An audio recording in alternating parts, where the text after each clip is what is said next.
Hello guys, welcome to Homeo Indie. Homeopathy की journey में आप सबका स्वागत है। तो आज हम होम्योपैथी ये क्या है इसके बारे में हम आज पूरी इन्फॉर्मेशन लेंगे। एक बेसिक इन्फॉर्मेशन आप अब आज हम जान लेंगे होम्योपैथी के बारे में। तो होम्योपैथी ये नाम आते ही सबसे पहले आपके दिमाग में क्या आता है? जी हाँ, सही है, बिल्कुल, साबूदाने की गोलियां। लेकिन कभी आपने जानने की कोशिश की है कि क्या है होम्योपैथी? दरअसल में होम्योपैथी क्या है? तो होम्योपैथी एक सिस्टम है मेडिसिन की जिसके ह्यूमन बींग्स और एनिमल्स को ट्रीट किया जाता है। ये सिस्टम में लॉ ऑफ सिमिलिया के बेसिस पे ह्यूमन बींग्स और एनिमल को ट्रीट किया जाता है। किसके बेसिस पे? लॉ ऑफ सिमिलिया के बेसिस पे। तो वर्ड मीनिंग क्या है होम्योपैथी का? तो होम्यो और पैथी, पैथोस, इन दो वर्ड से मिलके होम्योपैथी बनी है। होम्यो मतलब सिमिलर और पैथोस मतलब सफरिंग। तो होम्योपैथी का वर्ड मीनिंग क्या होता है? Similar, suffering. तो इस जो सिस्टम है, इस सिस्टम को जो डिस्कवर किया था वो डॉक्टर सैमुअल हैनेमन इन्होंने किया था। डॉक्टर सैमुअल हैनेमन इन्होंने 1796 इस ईयर में इस सिस्टम को डिस्कवर किया था।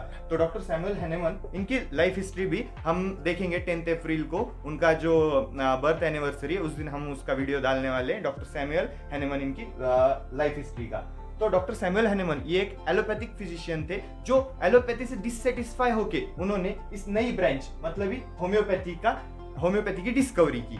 तो उसके बाद हम देखेंगे कि इस होम्योपैथी जो बेसिस है होम्योपैथी का वो क्या है? Law of similia.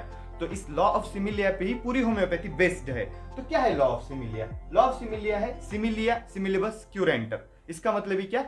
Like cures like. मतलब अगर एक आधे सब्सटेंस में आपके बॉडी में कुछ सर्टन सिम्टम्स इंड्यूस करने की कैपेसिटी है तो वही सेम सब्सटेंस आपके बॉडी में से वही सिम्टम्स रिमूव भी कर सकता है। मतलब अगर एक चीज आपको कुछ सफरिंग देती है तो वही चीज आपके बॉडी से सिमिलर सफरिंग्स हटा भी सकती है। तो ऐसा है लॉ ऑफ सिमिलिया जो कि बेस है हमारे होम्योपैथी का। अब होम्योपैथी अलग कैसे अदर सिस्टम ऑफ मेडिसिन में? तो होम्योपैथी में सबसे इंपॉर्टेंट है होलिस्टिक अप्रोच। तो होलिस्टिक अप्रोच ये क्या होता है? होलिस्टिक अप्रोच होता है कि हम होम्योपैथी के अंदर man as a whole treat करते हैं, ना कि डिसीज्ड पार्ट या डिसीज्ड ऑर्गन।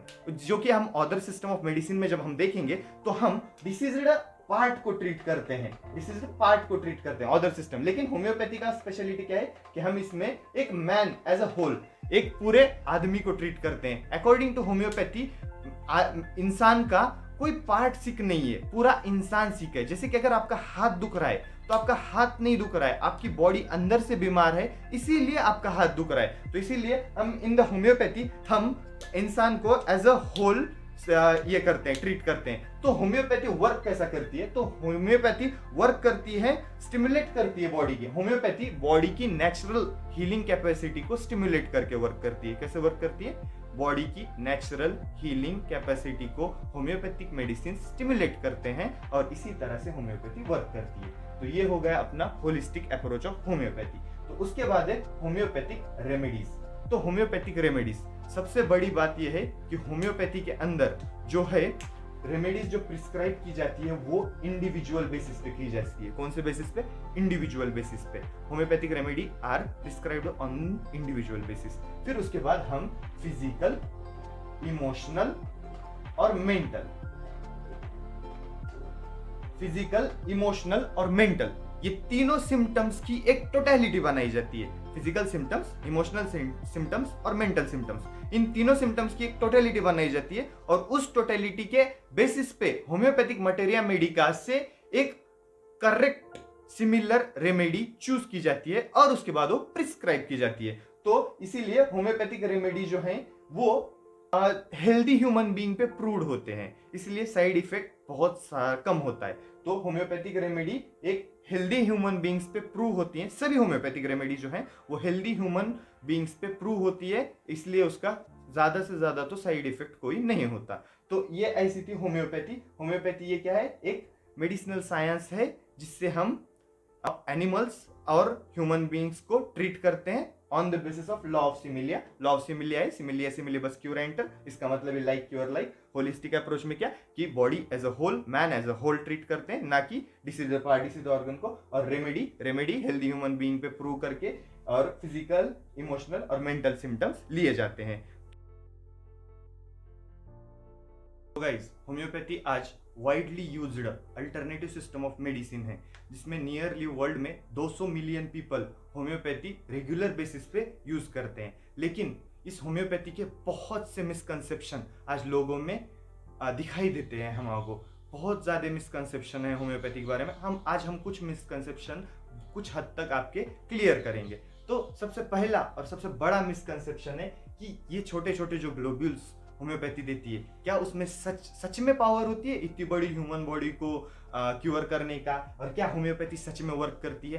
तो इसका जवाब बहुत ही सादा है, बहुत ही सिंपल जवाब है कि होम्योपैथी की डिस्कवरी कब हुई थी? 1790 में हुई थी, नियरली 1790 टू 1796 इस दौरान में होम्योपैथी की डिस्कवरी हुई थी। तो मतलब आज कितने साल हो गए टोटल? 200 साल। तो अगर 200 साल से एक सिस्टम सक्सेसफुली चलती आ रही है, मतलब उसमें क्यूरेटिव प्रॉपर्टीज है। नहीं तो अभी तक डिमिनिश हो गई होती ना, अभी तक लोगों ने उसको फेक है बोल के या क्यूर नहीं करती ये बोल के वो खत्म हो गई होती।